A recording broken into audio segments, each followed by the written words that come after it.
colegas! Aqui é a Bia Milk e hoje eu tô com o Dr. Jorge Vaz, médico hematologista do grupo Oncoclínicas do Distrito Federal, coordenador do serviço de transplantes e diretor de ações sociais da ABHH.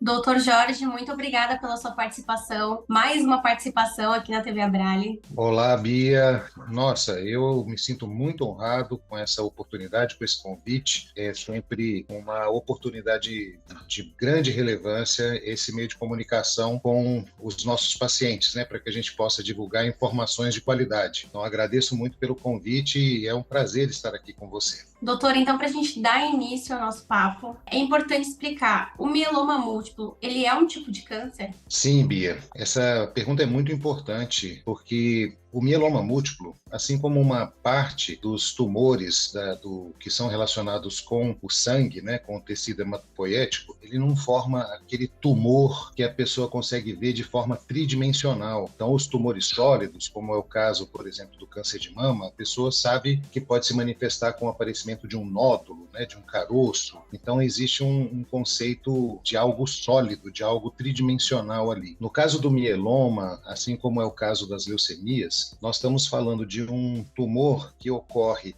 na fábrica do sangue, que fica dentro de todos os nossos ossos, a medula óssea, e que eventualmente também, como é principalmente o caso da leucemia, as células podem circular pelo sangue. Então nós estamos falando de tumores que são líquidos. Mas esses tumores, eles resultam da proliferação de células que sofreram mutação, que se proliferam e vão não só invadindo tecidos, mas também comprometendo a função de diversos órgãos. Então, resposta curta, sim. Mieloma múltiplo é um câncer originário de uma célula da medula óssea chamada plasmócito. Doutor, a gente sabe que o mieloma, ele é raro e ele é crônico, mas com o avanço, né, da tecnologia dos tratamentos, como que isso impacta na qualidade de vida dos pacientes? Mieloma múltiplo é uma das doenças em que houve um dos maiores avanços nas terapias de combate, né, de controle da doença nesses últimos 25 anos. Quando eu era residente, e isso já tem mais de 25 anos, o tratamento de mieloma era baseado basicamente em 3 medicamentos, 4 no máximo, e os resultados eram bem desanimadores. Era muito difícil controlar a doença e, consequentemente, as consequências, os sintomas da doença. Entre esses sintomas, um dos principais é a ocorrência de lesões nos ossos, fraturas e dor. A expectativa de vida dos pacientes há 30 anos atrás era medida em poucos anos. Hoje, com as novas terapias, houve uma mudança radical. Embora a gente continue falando a expressão genérica quimioterapia, na verdade, não se usa mais nenhum agente quimioterápico, ou seja, uma droga que atua no DNA celular, promovendo destruição da célula no mieloma múltiplo. A gente usa medicações que são anticorpos monoclonais, imunomoduladores, corticoides, inibidores de proteasoma, alguns quimioterápicos ainda, mas com bem menos frequência. Então, o arsenal terapêutico aumentou demais e, consequentemente, isso beneficiou diretamente os pacientes. A doença é, na imensa maioria dos casos, perfeitamente controlável, ainda não é curável, mas é sim possível viver com ótima qualidade de vida e com uma grande expectativa de vida a pessoa que tem o diagnóstico de mieloma. Hoje, a expectativa de vida média dos pacientes com diagnóstico de mieloma ultrapassa fácil os 10, 12, 15 anos de expectativa. Lembrando que, como essa é uma doença que acomete mais a população com idade mais avançada, a partir dos 70 anos de idade, a gente sabe que esse é um contexto bastante animador. Então, nós temos uma longa expectativa de vida com qualidade. Se você está gostando desse vídeo, se inscreve aqui no canal para não perder nenhum conteúdo. Doutor, por que no caso do mieloma múltiplo é importante que os pacientes façam acompanhamentos e exames médicos? Mieloma múltiplo é uma doença que a gente tem que separar as manifestações da doença entre manifestações clínicas, que é o que o paciente sente, e as manifestações laboratoriais. Vou tentar explicar isso de maneira bem simplificada. Como o mieloma é um tumor do plasmócito e como a função normal do plasmócito no nosso organismo é produzir anticorpo, uma das coisas que acontece no paciente com mieloma múltiplo é ter uma produção muito aumentada de anticorpo, mas é um anticorpo mal feito, é um anticorpo mal formado, que a gente chama de proteína monoclonal ou proteína M, né? M de monoclonal e M de mieloma. Essa grande quantidade de anticorpos provoca uma boa parte das complicações clínicas nos pacientes. Sobrecarrega o rim, que é responsável por todo anticorpo, é uma proteína, né? Então nós estamos falando de uma grande quantidade de proteína circulando no sangue que tem que ser filtrada pelo rim. Então a sobrecarga renal pode resultar em insuficiência renal, né? Mau funcionamento do rim. Esse anticorpo mal formado atrapalha a defesa do organismo, consequentemente, o paciente com mieloma está mais sujeito a infecções. A proliferação dos plasmócitos na fábrica do sangue compromete, atrapalha a produção das células normais. Então, uma manifestação comum é a anemia, com sintomas de fraqueza, perda de força muscular, inclusive dificuldade, né, de fazer as atividades básicas do dia a dia por conta da incapacidade de transporte de oxigênio relacionado com a anemia. E, por fim, uma outra manifestação é que a doença ocorre no interior dos ossos, acaba também por retirar cálcio dos ossos e promover a fragilidade óssea, lesões ósseas, dor óssea e risco de fratura. Então, as manifestações clínicas, sintomas de anemia, sintomas de mau funcionamento renal, dores ósseas. As manifestações laboratoriais, a mensuração dessa proteína normal, desse anticorpo normal, que a gente chama de proteína monoclonal. Então, é detecção e mensuração. Existe uma correlação entre a quantidade de proteína monoclonal e a quantidade de tumor. Então, fazer o acompanhamento laboratorial com consultas periódicas serve para monitorar o funcionamento dos órgãos, da medula, do rim, entre outros, e também para avaliar quão bem controlada está a doença por meio dessa medida da proteína monoclonal. Não dá para vacilar, né?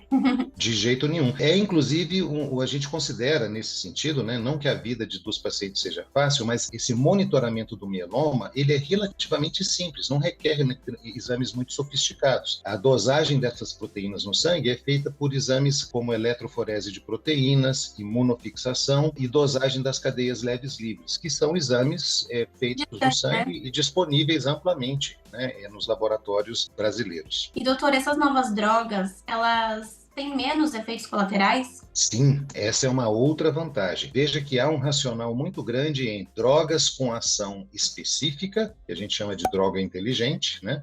Que não vai sair destruindo células à torta e à direita, ela vai agir na célula-alvo preferencial. Então, você aumenta a eficiência, aumenta a eficácia do tratamento e reduz os efeitos colaterais. Então, os anticorpos monoclonais, por exemplo, né, nós temos daratumumab, isatuximab, que são dois anticorpos que a gente usa nas primeiras linhas de tratamento do mieloma múltiplo, eles se dirigem diretamente à célula, ao plasmócito clonal. E, portanto, com exceção de uma eventual reação alérgica nas primeiras aplicações, nós não temos enfrentado efeitos colaterais significativos. Os imunomoduladores, como é o caso da lenalidomida, são medicamentos orais, portanto, de fácil tomada em casa. Efeitos colaterais existem, pode ter alergia, manifestação na pele, astenia, que é uma espécie de fraqueza, de desânimo, redução das células de defesa do organismo, a neutropenia, mas tudo isso é dose dependente. Então a gente consegue ajustar a dose da medicação de forma que ela seja bem tolerada para o paciente. Então as drogas são mais eficazes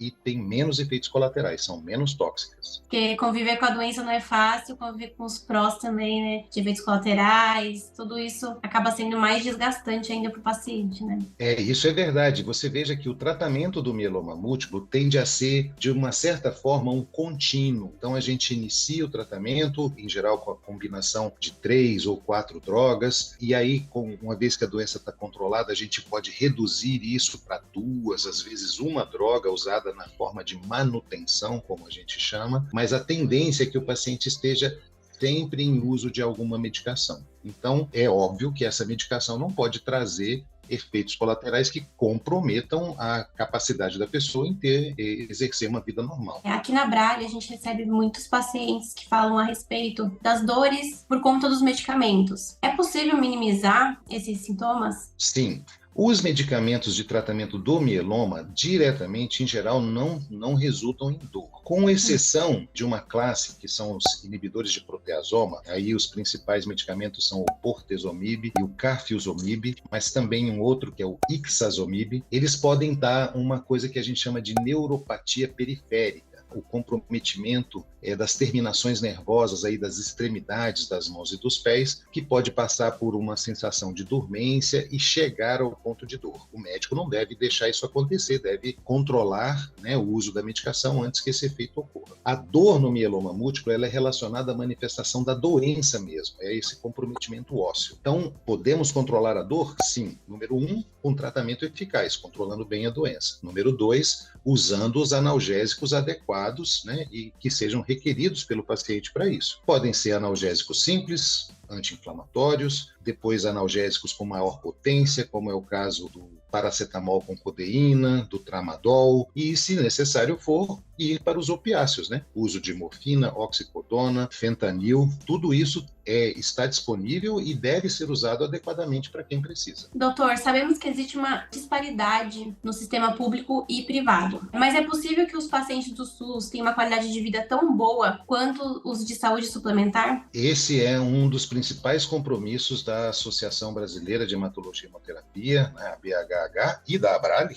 né, em buscar acesso dos pacientes às novas tecnologias de tratamento. Sim, infelizmente existe uma disparidade, uma distância grande entre aquilo que os pacientes do sistema de saúde suplementar têm de acesso. A gente pode dizer que hoje, no sistema de saúde suplementar, o paciente brasileiro está no mesmo patamar que qualquer país considerado desenvolvido, os países mais ricos, mas no sistema público de saúde a gente está atrás. A BHH, junto com a Abrale e outras associações, tem batalhado para a inclusão dessas novas tecnologias junto ao SUS, junto ao sistema público de saúde, e temos obtido alguns sucessos. É uma batalha mais difícil, mais dura, que requer muito, é um desafio que requer bastante empenho e dedicação, mas a gente conseguiu incluir de 2020 para cá, para os pacientes do SUS, o bortezomib em 2020, o carfilzomib agora em 2023, e estamos na batalha para incluir também o daratumumab, que é o anticorpo monoclonal, e a lenalidomida, que é um imunomodulador. Então a gente espera que essa distância se encurte dramaticamente ainda nesse primeiro semestre de 2024, de forma que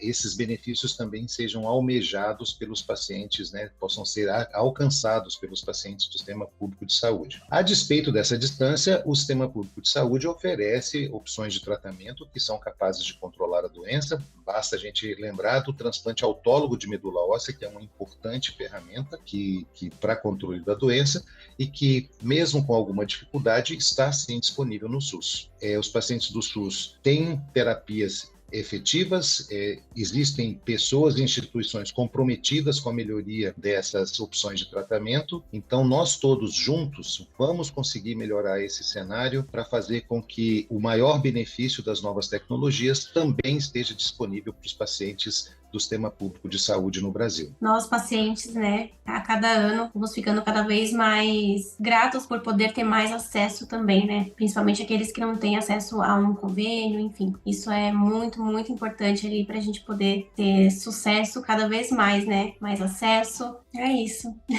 É importante. Com certeza, viu? Mas muito devemos aí à Abrale, a iniciativa dessa importante instituição e associação que tanto tem feito pelos pacientes oncológicos de maneira geral, mas eu pessoalmente aqui quero deixar o depoimento em relação aos pacientes oncohematológicos em particular nessa batalha, viu? Quero deixar meus parabéns aqui e meu agradecimento à Abrale por tudo que vocês têm feito. Obrigada, doutor. Muito obrigada por você ter participado e por toda essa correria aí, né, em busca de melhoras para os pacientes. Obrigada. Por nada, conte sempre conosco, viu? Muito obrigada por ter permanecido até o final do vídeo. Curta, comenta, compartilha com aquela pessoa que você acha que precisa ver esse vídeo. Um beijo e até a próxima.